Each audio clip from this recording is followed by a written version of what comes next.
Pass லைவ்ல பார்த்தீங்கன்னா nomination process நானும் 1 வாரமா 2 வாரமா 3 வாரமா கதறிட்டு இருந்தேன். ஓப்பன் நாமினேஷன் வைங்க பிக் பாஸ் அப்படின்ற மாதிரி ப்ரெடிக்ட் பண்ணிட்டு இருந்தேன். ஃபைனலாக ஓப்பன் நாமினேஷன் வச்சிட்டாங்க. ஸோ கிட்டத்தட்ட அதில் 8 பேர் நாமினேட் ஆகியிருக்காங்க மக்களே. அந்த 8 பேர் நாமினேட் ஆனவங்களில் நீங்கள் எதிர்பார்க்குற ஆள் போவாங்களா மாட்டாங்களான்னு கேட்டிங்கன்னா போக மாட்டாங்க அப்படின்றது நான் ஓப்பனாகவே சொல்லிடுறேன். ஏன்னா அதை விட வீக் கண்டஸ்டன்ஸ்லாம் ஒரு சிலர் வந்திருக்கிறதால ஸோ கண்டிப்பாக நீங்கள் எதிர்பார்த்த நபர் வந்து வெளியே போக மாட்டார்கள். நீங்கள் யாரை வெளியேற்றணும்னு நினச்சிங்கன்னா இங்கே உல்ட்டாவாக தான் நடக்க போகுது அப்படின்றது தான். சரி யாரெல்லாம் நாமினேஷன் ஆகியிருக்காங்க, என்னென்ன ரீசன் சொன்னாங்கன்றதை பார்த்துடலாமா? ஃபஸ்ட்டு தினேஷ் வந்து விக்ரம். ஸோ இதில் வந்து நாமினேஷன் ப்ராசஸ் வந்து ஒரு சூப்பரான ஒரு இனோவேஷன் பண்ணியிருந்தாங்க பிக் பாஸ் டீம். என்ன இனோவேஷன்னா, ஒன்றும் இல்லைங்க, ஒரு பை எல்லா கண்டஸ்டன்ஸுக்கும் பை கொடுத்துட்டாங்க. ஓகேங்களா? பை கொடுத்துட்டு கல். ஸோ எப்படின்னா தினேஷ் பேரில் 2 கல். ஸோ 2 பேரை நாமினேட் பண்ணோன்னா 2 கல். ஸோ அந்த கல் கொடுக்கணும். ஓகேங்களா? ஸோ ஃபஸ்ட்டு வந்து தினேஷ் வந்து விக்ரம் வந்து நாமினேட் பண்ணுறாரு. ஸோ அவர் ஃபோக்கஸ்லேயே இல்லை, ஃபோக்கஸ் மிஸ் ஆகிட்டு இருக்காரு அப்படின்ற மாதிரி நாமினேட் பண்ணிட்டாரு. ரெண்டாவது விஷ்ணு ஆங்கர் மேனேஜ்மெண்ட். எனக்கு ஆங்கர் மேனேஜ்மெண்ட்னு சொல்லி என்ன நாமினேட் பண்ணார்ல சார், அவருக்கே ஆங்கர் மேனேஜ்மெண்ட் தெரியுது, அதனால் அவர் நாமினேட் பண்ணுறேன்ற மாதிரி பக்கா செருப்படி. ஆங்கர் மேனேஜ்மெண்ட் பற்றி விஷ்ணு பேசுகிறாரா? அதுக்கு அவர் தகுதியா? கரெக்டு தானே? கரெக்டாக கொடுத்துருக்காரு அந்த இடத்துல தினேஷ். அடுத்து அனன்யா வந்து கூல் சுரேஷ். அவர் 50 டேஸாக இருந்துக்கிட்டு வீட்டுக்கு போனோன்ற மாதிரி ஃபீல் பண்ணுறாரு, எதுவும் பண்ண மாதிரி தெரில அப்படின்ற மாதிரி ஓப்பனாக போட்டு முடிச்சிட்டாங்க.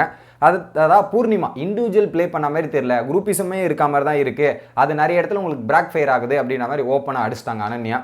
அடுத்தது அர்ச்சனா வந்தாங்க. ஜோவிகா கூட்டத்தில் ஒருவராக தான் இருக்கீங்க, நான் வெளியே இருந்து வரும்போது உங்களுக்கு ஃபேனாக இருந்தேன், ஆனால் இப்போது உங்களுக்கு ஃபேனாக கூட இருக்க முடியாது, அந்த நிலைமை தான் ஆயிடுச்சு, நீங்கள் கூட்டத்தில் ஒரு ஆளாக எங்கேயோ தொலைஞ்சு போயிட்டீங்க அப்படின்றத சொல்லிட்டாங்க. அடுத்து அனன்யா வந்து என்னென்னா, ஓப்பன் மைண்டடாக இல்லை, உங்கள் பேகேஜோட வந்திருக்கீங்க, அந்த விசித்ராவோட இஷ்யூவை மீன் பண்ணி ஒரு பக்கம் அர்ச்சனா நாமினேட் பண்ணிட்டாங்க. பட் இது இருந்தேன்னா கேமில் ஃபோக்கஸ் பண்ண முடியாது அப்படின்றதால ஸோ அனன்யாவை நாமினேட் பண்ணிட்டாங்க. அடுத்து பூர்ணிமா வந்து மணி. ஸோ எனக்கும் மணிக்கும் தாட்ஸ் டிஃப்ரென்ஸ் நிறைய இருக்குது, பாசிட்டிவ் கனெக்டே வரமாட்டேங்குது, அந்த சிங்கே வரமாட்டேங்குதுன்ற மாதிரி அங்கே ஆர்குமெண்ட் ஹெவியாக போச்சு. அந்த முட்டை மேட்ரு தேவையில்லாமல் அந்த சண்டை போடுறது இந்த மாதிரி இஷ்யூஸ்லாம் போச்சு. மாற்றி பூர்ணிமாவை பேச விடாமல் நிறைய கண்டென்ட்லாம் பாஸ் பண்ணிட்டு இருந்தாங்க அந்த இடத்துல ஒரு பக்கம் பூர்ணிமா செம்ம கடுப்பாயிட்டாங்க அப்படின்றது தெரிஞ்சது.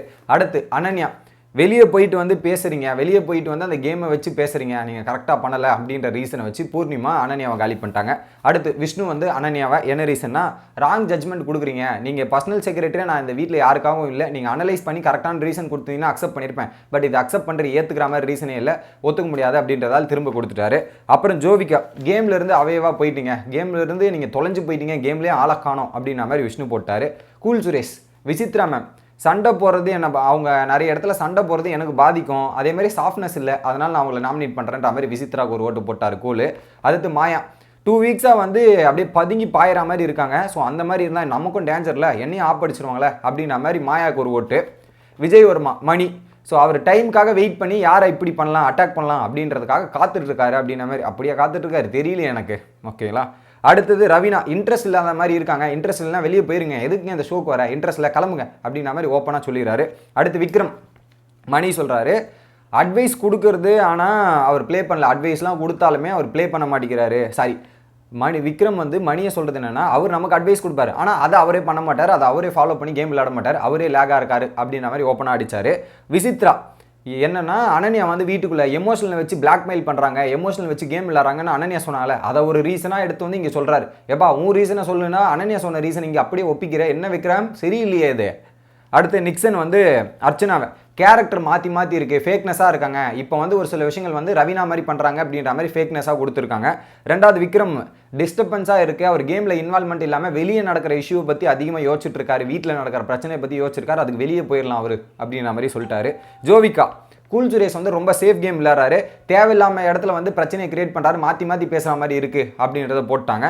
விக்ரம் ஆக்டிவ் இல்லாமல் தீப்பாக ஒரு விஷயத்தை திங்க் பண்ணிகிட்டே இருக்காரு, இது என்ன ஆச்சு ஏதாச்சு வெளியே என்ன ஆச்சு அப்படின்றது. மோஸ்ட்டாக விக்ரமோட நாமினேஷன் என்னன்னா, இன்ட்ரெஸ்ட் இல்லை, இன்வால்மெண்ட் இல்லை, வெளியே அப்படி பேசிகிட்டு இருக்காங்க, அதை பற்றி திங்க் பண்ணிட்டு இருக்காங்க அப்படின்ற ரீசனாக தான் இருந்தது.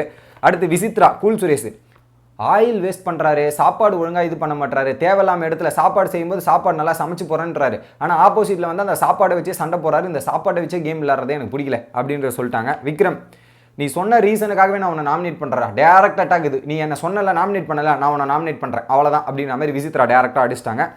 அடுத்தது மணி வந்து விஜய் வர்மா அப்படியே விக்ரம் கொடுக்குற மாதிரி விஜய் வர்மா போய் கொடுத்துட்டு, நீங்கள் ரொம்ப நர்வஸாக இருக்கீங்க, ஸோ அதை பார்த்து விளையாடுங்க, இல்லைனா திரும்ப வெளியே போக வேண்டியதுதான்ப்பா அப்படின்ட்டாரு. அடுத்து பூர்ணிமா முட்டை ரீசன். ஸோ இங்கேயே வந்து அந்த நாமினேஷன் அப்பயே வந்து மணிக்கும் அண்ட் பூர்ணிமாக்கும் வாய்க்காத்தாகிற அது மாதிரி போயிருக்கும்.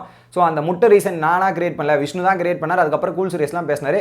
நீங்கள் வந்து உங்கள் மைண்டில் ஒரு பாயிண்ட்டை ஃபிக்ஸ் பண்ணிவிட்டு வந்து நீங்கள் அதை பேசணும் எதிர்பார்க்கணும்னு நினைக்காதீங்க அப்படின்ற மாதிரி விஜய் வர்மா நேற்று என்ன ரீசனை சொன்னாரோ அதே ரீசனை வச்சு இவங்க நாமினேஷன் போட்டாங்க. அடுத்து ரவீனா விக்ரம் கூட்டத்தில் ஒருவனாக இருக்காரு, தனியாக தெரியல அப்படின்றது.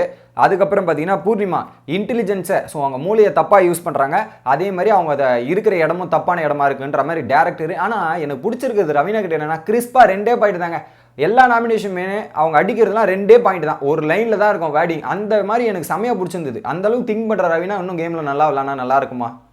அடுத்து மாயா விக்ரம் இன்ட்ரெஸ்டே இல்லாத மாதிரி இருக்காரு, கனெக்டே ஆகலை, அதனால் அவர் வெளியே போகிறது பெட்ரு. பூர்ணிமா ஸோ நானும் பூர்ணிமாவும் ஒருத்தர் மாற்றி ஒருத்தர் ப்ரொடக்ட் பண்ணிட்டு இருக்கோம். அன்பு பாசம்லாம் இருந்தாலுமே ஒன்று நான் இருக்கணும் இல்லை அவள் இருக்கணும். ஸோ இந்த மாற்றி ப்ரொடக்ஷன் இருக்கிறது எங்களோட கேமை பாதிக்குது அப்படின்ற மாதிரி சொல்லிட்டு ஓவராலாக பார்த்தீங்கன்னா பிக் பாஸ் சைட்லேருந்து மணிச்சந்திரா 3 ஓட்டு, விசித்ரா 2 ஓட்டு, ஜோவிகா 2 ஓட்டு, அனன்யா 3 ஓட்டு, அப்புறம் பார்த்தீங்கன்னா தினேஷ், இந்த 5 பேர் நாமினேஷனில் வந்துட்டாங்க பிக் பாஸ் வீட்டு சைட்லேருந்து.